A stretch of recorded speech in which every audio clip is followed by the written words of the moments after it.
Welcome বন্ধুরা, তোমাদের তাপের ঘটনাসমূহ বা থার্মাল ফেনোমেনা এই অধ্যায়ের কঠিন পদার্থের তাপীয় প্রসারণ এবং তরল পদার্থের তাপীয় প্রসারণ এই পর্বগুলো আমরা আগে করেছি। আমরা সেগুলো সম্বন্ধে বিস্তারিত আলোচনা করেছি আগের পর্বগুলোতে। আজকে আমরা করব গ্যাসের প্রসারণ বা গ্যাসের তাপীয় প্রসারণ। তো তোমরা অনেকে হয়তো লক্ষ্য করে থাকবে যে গ্রীষ্মকালে তোমাদের সাইকেলের চাকার বা সাইকেলের টায়ারের যদি পাম্প একটু বেশি থাকে, দেখবে মাঝে মাঝে টায়ারটা ফেটে যায়। এমনি হয়তো টায়ারটা এমনি সাইকেলটা রোদে রাখা আছে, তো দেখা গেল হঠাৎ করে টায়ারটা ফেটে গেল। তো কেন এমন হয়? তার কারণ হচ্ছে যে রোদে রাখার ফলে ওই টায়ারের ভিতরে যে বাতাস ছিল, যে গ্যাসীয় পদার্থ ছিল, তার আয়তন প্রসারণ ঘটেছে উষ্ণতা বৃদ্ধির ফলে। তো সেই আয়তন বাড়ার ফলে কি হয়েছে, সেই আয়তন টায়ারের যে টিউব, সেই টিউবের মধ্যে চাপ সৃষ্টি করেছে এবং যখন সেই চাপটা অসহনীয় হয়ে গেছে টায়ারের টিউবের কাছে, তখন সেটা বাস্ট করে গেছে। বাস্ট করে সেই গ্যাস বাইরে চলে এসছে। তো তাপীয় প্রসারণ গ্যাসের এটা একটা উদাহরণ। এরকম আরও কিছু উদাহরণ তোমরা দেখতে পাবে। এই যে গ্যাস বেলুনগুলো হয়, সেখানে কি হয়, এই যে গ্যাসীয় পদার্থকে তাপ দিয়ে কি হয়, তাকে প্রসারিত করা হয়। তো সেটাও একটা কিন্তু উদাহরণ। তো গ্যাসীয় পদার্থ তরল পদার্থেরই মতো গ্যাসীয় পদার্থে কিন্তু শুধুমাত্র আয়তন প্রসারণই হয়, দৈর্ঘ্য প্রসারণ বা ক্ষেত্র প্রসারণ কিন্তু তরল পদার্থের ক্ষেত্রে যেমন হতো না, গ্যাসীয় পদার্থের ক্ষেত্রে কিন্তু সেইগুলো হয় না। তার কারণ হচ্ছে যে গ্যাসীয় পদার্থেরও কিন্তু কোনো নির্দিষ্ট আকার নেই, সেই জন্য শুধুমাত্র আয়তন প্রসারণটাই হয় তরল পদার্থের মতো। তো চলো আমরা দেখি যে কি ধরনের তার প্রসারণটা হয় এবং তার আয়তন প্রসারণ গুণাঙ্কটা কিভাবে বার করা যায়। এই প্রসঙ্গে একটা কথা বলে নিই যে গ্যাসের ক্ষেত্রে কি হয়, তাপ প্রয়োগ করলে গ্যাসের কিন্তু আয়তন এবং চাপ উভয়ই বৃদ্ধি পায়। আয়তনও বৃদ্ধি পায়, চাপও বৃদ্ধি পায়। তাই যখন আমরা আয়তন প্রসারণ গুণাঙ্ক বার করব, তখন কিন্তু গ্যাসের চাপটাকে স্থির রাখতে হবে। আর যখন চাপ প্রসারণ গুণাঙ্ক বার করতে হবে, তখন কিন্তু আয়তনটাকে স্থির রাখতে হবে। তোমাদের আয়তন প্রসারণ গুণাঙ্কটা আছে, তাই চাপ স্থির রেখে আয়তন প্রসারণ গুণাঙ্কটা আমরা বার করব। কিভাবে বার করা হয় সেটা আমরা দেখব। আর একটা জিনিস তোমাদের বলি, তরল পদার্থের ক্ষেত্রে আমাদের কিন্তু যে পাত্রে রাখা হয়, সেই পাত্রের প্রসারণটাও আমাদেরকে বিবেচনা করতে হয় বা করা হয়েছিল। তোমরা যারা আগের ভিডিওগুলো দেখেছো তারা দেখবে সেখানে পাত্রের প্রসারণটাও বিবেচনা করতে হয়। তার কারণ হচ্ছে কি, তরল পদার্থের আয়তন প্রসারণ পাত্রের আয়তন প্রসারণের উপরে নির্ভরশীল। যদিও তরলের প্রসারণ কঠিন পদার্থের প্রসারণের থেকে অনেক বেশি, কিন্তু এতটাও বেশি নয় যে আমরা পাত্রের প্রসারণটাকে উপেক্ষা করতে পারবো। কিন্তু গ্যাসীয় পদার্থের ক্ষেত্রে কি হয়, যে পাত্রের প্রসারণ কিন্তু বা কঠিন পদার্থের প্রসারণ গ্যাসীয় পদার্থের প্রসারণের তুলনায় খুবই নগণ্য। গ্যাসীয় পদার্থের প্রসারণ এতটাই বেশি হয় যে আমাদের পাত্রের প্রসারণ সে তুলনায় খুবই সামান্য। ফলে পাত্রের প্রসারণ বা কঠিন পদার্থের প্রসারণ এক্ষেত্রে আমরা বিবেচনা করব না, শুধু গ্যাসীয় পদার্থের আয়তন প্রসারণটাই বিবেচনা করব। ঠিক আছে? তো চলো আমরা দেখি যে গ্যাসের আয়তন প্রসারণ গুণাঙ্ক কিভাবে বার করা যায়। গ্যাসের আয়তন প্রসারণ গুণাঙ্ক, যাকে গামা পি দিয়ে প্রকাশ করা হয়, এই যে নিচে পি দেওয়া হয়, পিটার কারণটা কি? পিটার কারণ হচ্ছে যে একটু আগেই তোমাদের বললাম যে আয়তন প্রসারণ গুণাঙ্কের ক্ষেত্রে গ্যাসের চাপটাকে স্থির রাখা হয়। তো চাপ যেহেতু স্থির, সেইটাকে বোঝাবার জন্য আমরা পি দিয়ে এটাকে প্রকাশ করি, গামা পি। তো তাহলে আয়তন প্রসারণ গুণাঙ্ক কাকে বলে? গ্যাসের স্থির চাপে, ভালো করে বুঝে নাও বা শুনে নাও, স্থির চাপে নির্দিষ্ট ভরের কোনো গ্যাসের উষ্ণতা 0 ডিগ্রি সেন্টিগ্রেড থেকে 1 ডিগ্রি সেন্টিগ্রেড বৃদ্ধি করলে গ্যাসের প্রতি একক আয়তনে যে আয়তন প্রসারণ হয় তাকে ওই গ্যাসের আয়তন প্রসারণ গুণাঙ্ক বলা হয়। আচ্ছা, আমি লিখেছি দেখো, স্থির চাপে নির্দিষ্ট ভরের কোনো গ্যাসের উষ্ণতা 0 ডিগ্রি সেন্টিগ্রেড থেকে 1 ডিগ্রি সেন্টিগ্রেড বৃদ্ধি করলে ওই গ্যাসের প্রতি একক আয়তনে যে আয়তন প্রসারণ হয় তাকে ওই গ্যাসের আয়তন গুণাঙ্ক বা আয়তন প্রসারণ গুণাঙ্ক বলা হয়। এখানে দুটো জিনিস লক্ষ্য করার, এক হচ্ছে স্থির চাপে। এর আগের যে সমস্ত প্রসারণ গুণাঙ্ক আমরা বার করেছিলাম সেখানে কিন্তু স্থির চাপ কথাটা ছিল না, কিন্তু গ্যাসের ক্ষেত্রে স্থির চাপ লাগবে, কারণ গ্যাসের ক্ষেত্রে চাপেরও বৃদ্ধি হয় উষ্ণতা বৃদ্ধির সাথে সাথে। যেমন আয়তন বৃদ্ধি হয় তেমন চাপেরও বৃদ্ধি হয়। 2 নম্বর যেটা লক্ষ্য করার, দেখো এখানে বলা হয়েছে যে উষ্ণতা 0 ডিগ্রি সেন্টিগ্রেড থেকে 1 ডিগ্রি সেন্টিগ্রেড, অর্থাৎ প্রাথমিক উষ্ণতা হচ্ছে 0 ডিগ্রি সেন্টিগ্রেড আর অন্তিম উষ্ণতা হচ্ছে 1 ডিগ্রি সেন্টিগ্রেড। এর আগে কঠিন বা তরলের ক্ষেত্রে কিন্তু আমরা প্রাথমিক উষ্ণতা কত আর অন্তিম উষ্ণতা কত সেটা কিন্তু আমরা বলে দিইনি। সেখানে আমরা শুধু বলেছিলাম যে একক পরিমাণ উষ্ণতা বৃদ্ধিতে, অর্থাৎ সেক্ষেত্রে 10 থেকে 11 হতে পারে, আবার 15 থেকে 16 হতে পারে, 25 থেকে 26 হতে পারে, বা 0 থেকে 1 হতে পারে। আমরা কিন্তু প্রাথমিক উষ্ণতা অন্তিম উষ্ণতা সেক্ষেত্রে আমরা বলে দিইনি। গ্যাসের ক্ষেত্রে কিন্তু সেটা বলে দেওয়া হচ্ছে যে 0 ডিগ্রি সেন্টিগ্রেড থেকে 1 ডিগ্রি সেন্টিগ্রেড বৃদ্ধি করলে, অর্থাৎ প্রাথমিক উষ্ণতাটা কিন্তু 0 ডিগ্রি সেন্টিগ্রেড। কেন বলে দেওয়া হচ্ছে? গ্যাসের ক্ষেত্রে কি হয়, 0 ডিগ্রি সেন্টিগ্রেড উষ্ণতায় যে আয়তন হয় 15 ডিগ্রি সেন্টিগ্রেড উষ্ণতায় কিন্তু আয়তনের অনেক তফাৎ হয়ে যায়। অতএব প্রাথমিক উষ্ণতা যদি এক এক সময় এক এক রকম হয় তাহলে কিন্তু এই আয়তন প্রসারণ গুণাঙ্কটা বার করা খুব মুশকিল। তো সেই জন্য প্রাথমিক উষ্ণতাটাকে স্থির রাখা হয়। আর তরল বা কঠিনের ক্ষেত্রে কিন্তু ওই তফাৎটা খুব একটা হয় না, সেই জন্য প্রাথমিক উষ্ণতাটা কিন্তু সেক্ষেত্রে বলে দেওয়া হয় না। মানে 0 থেকে 1 ডিগ্রি বৃদ্ধি করলে যে পরিমাণ আয়তন বৃদ্ধি হয়, আর 15 থেকে 16 ডিগ্রি যদি আমরা করি উষ্ণতা, তাহলে তার যে আয়তন বৃদ্ধি হয় তাতে খুব বেশি তফাৎ হয় না।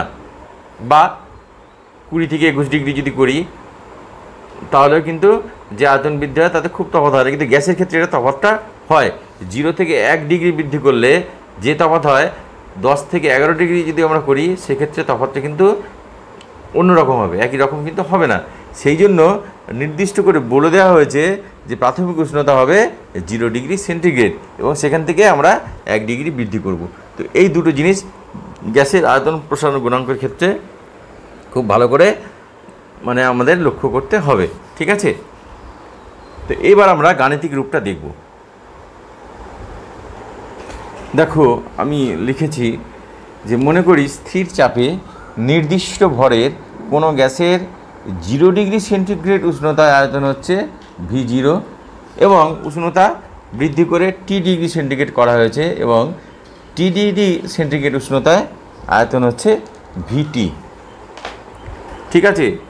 তাহলে আমাদের আয়তন প্রসারণ গুণাঙ্কটা কী হবে? গামা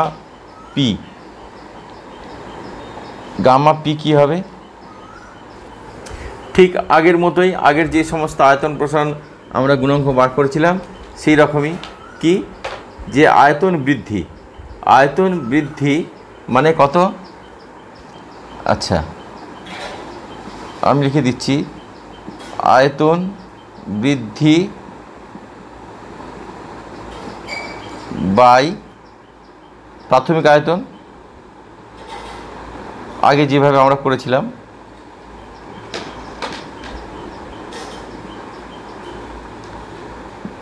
আর উষ্ণতা বৃদ্ধি।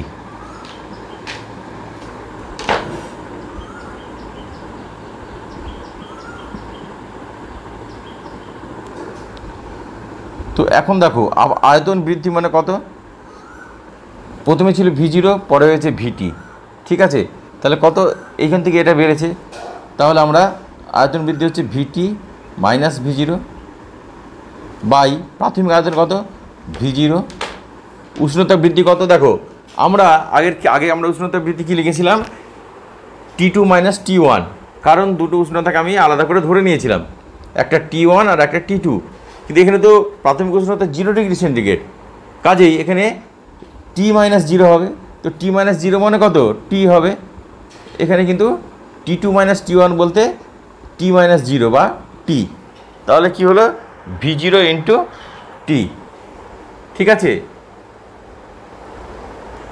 তাহলে গামা পি এটাকে আমি এখানে আরেকবার লিখছি, VT - V0 বাই V0 টি। ঠিক আছে, বা আচ্ছা এইটা একটা হলো। এইবার বা এইটাকে এদিকে গুণ করে দিই, এটা একটা হলো সূত্র, এটাকে আমরা একটু আবার সাজাবো। ঠিক আছে, এটা একটা হলো, কিন্তু এটাকে আমি আবার সাজাবো। এটাকেও তোমরা দাগ দিয়ে রাখো, এটা হচ্ছে গাণিতিক রূপটা। এবার বা এটাকে যদি এদিকে গুণ করি কী হবে? V0 T into gamma P is equal to VT - V0। ঠিক আছে, এটাকে ঘুরিয়ে লিখি, এটা এদিকে লিখছি, লেখা যায় সেটা, বা VT - V0 is equal to V0 T into gamma P. এবার V0টাকে এদিকে নিয়ে যাব, বা VT ইজিক্যাল টু V0 এদিকে গেলে কী হবে? প্লাস হবে। তাহলে V0, আচ্ছা V0 টি মানে এটা কিন্তু গুণ, হ্যাঁ V0 টি হচ্ছে এটা গুণ অ্যাকচুয়ালি। এখানে ডট দিয়ে লিখি তাহলে বুঝতে, কারণ এই যে এখানে V0 টি গুণ আছে, গুণটাকে এভাবে লিখলাম। তাহলে V0 টি VT লিখলাম, তাহলে V0 টি আর এটা কী হবে? এদিকে চলে যাবে, V0 T into gamma P plus এটা এদিকে গেলে V0 প্লাস হয়ে গেল। ঠিক আছে, এইবার আমি V0 কমন নেব, বা VT ইজিক্যাল টু V0 যদি কমন নিই, এখানে কি পড়ে থাকবে? এখানে পড়ে থাকলো গামা পি আর টি। গামা পিটাকে আগে লিখলাম, টিটাকে পরে লিখলাম, টি প্লাস V0 কমন গেছে মানে এখানে 1, বা 1টাকে আগে লিখছি, এটাকে পরে লিখছি, VT is equal to V0 into 1 plus gamma P into T. ঠিক আছে, তাহলে এইটাও একটা গাণিতিক রূপ, এটাকে আমি আর একটু মডিফাই করলে এইটাও একটা গাণিতিক রূপ আমরা পাবো। এই রূপটা কেন নিয়ে আসা হলো সেইটা আমি তোমাদেরকে দেখাচ্ছি, এইটা তোমরা খাতায় নোট করে রাখো। আচ্ছা, তাহলে গ্যাসের আয়তন প্রসারণ গুণাঙ্কের যে গাণিতিক রূপটা আমরা শেষে পেলাম সেটা কি? সেটা হলো VT ইজিক্যাল টু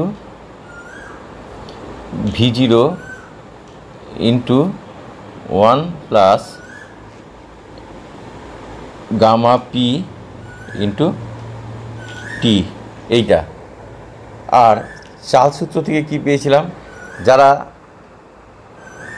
আমার গ্যাসের আচরণ চ্যাপ্টারের ভিডিওগুলো দেখোনি, তোমরা সেই ভিডিওগুলো দেখে নেবে।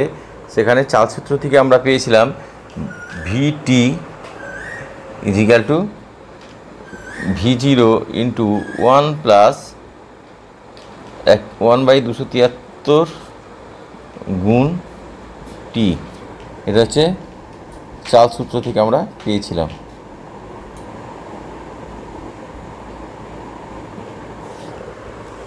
তো এই দুটোকে যদি তুলনা করা যায় তাহলে দেখা যাচ্ছে যে সব জায়গায় মিলছে, খালি এইটা আর এইটা আলাদা, অর্থাৎ এইটা ইজিক্যাল টু এইটা। ঠিক আছে, এই দুটো তুলনা করলে আমরা বলতে পারি এখানে টি, এখানে 1 1, এখানে যা যা আছে সব এক, তাহলে এইটা আর এইটা সমান। ঠিক আছে, কারণ এই দুটো সমীকরণ তো একই, এটাও VT এর মান, এটাও VT এর মান, তাহলে এইটা আর এইটা সমান যদি হয় তাহলে কিন্তু এই সমীকরণ দুটো মিলে যাচ্ছে। তাহলে আমরা এই দুটোকে যদি তুলনা করি তাহলে তুলনা করলে কি পাবো?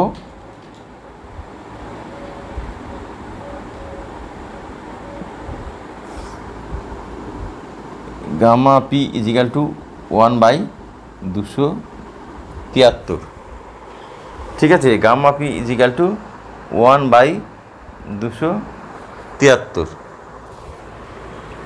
তাহলে গ্যাসের আয়তন প্রসারণ গুণাঙ্কের মান আমরা পেয়ে গেলাম। সেই মানটা কি হলো? সেই মানটা হলো 1/273 পার ডিগ্রি সেন্টিগ্রেড। পার ডিগ্রি সেন্টিগ্রেড, যেহেতু আমরা সব সেন্টিগ্রেড দিয়ে বার করেছি তাই এটা হবে পার ডিগ্রি সেন্টিগ্রেড। ঠিক আছে, তাহলে তোমাদের অনেক সময় প্রশ্ন আছে যে গ্যাসের আয়তন প্রসারণ গুণাঙ্কের মান কি?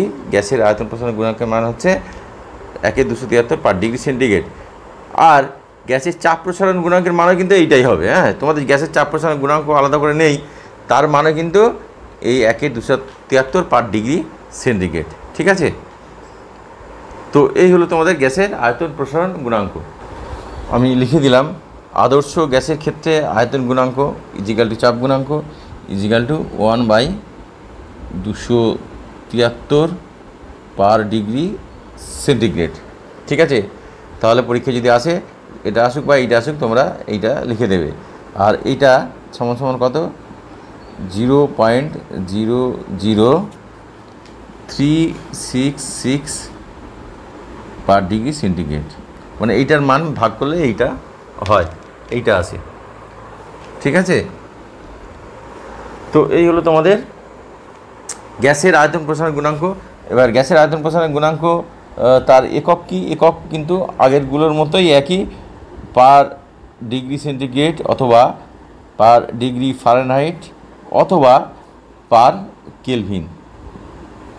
এটা হচ্ছে একক, আগেরগুলোর মতোই। মাত্রা কী হবে? মাত্রা হচ্ছে থিটা ইনভার্স। ঠিক আছে, তো বন্ধুরা আজকে আমি ভিডিওটা এখানেই শেষ করছি। তোমরা এগুলো ভালো করে করতে থাকো। আশা করি তোমাদের এই চ্যাপ্টারের যা যা এখনও পর্যন্ত হয়েছে তোমাদের বুঝতে কোনো অসুবিধা হয়নি বা হবেও না। ঠিক আছে, তো আজকে আমি ভিডিওটা এখানে শেষ করছি। তোমরা সবাই ভালো থেকো, ধন্যবাদ।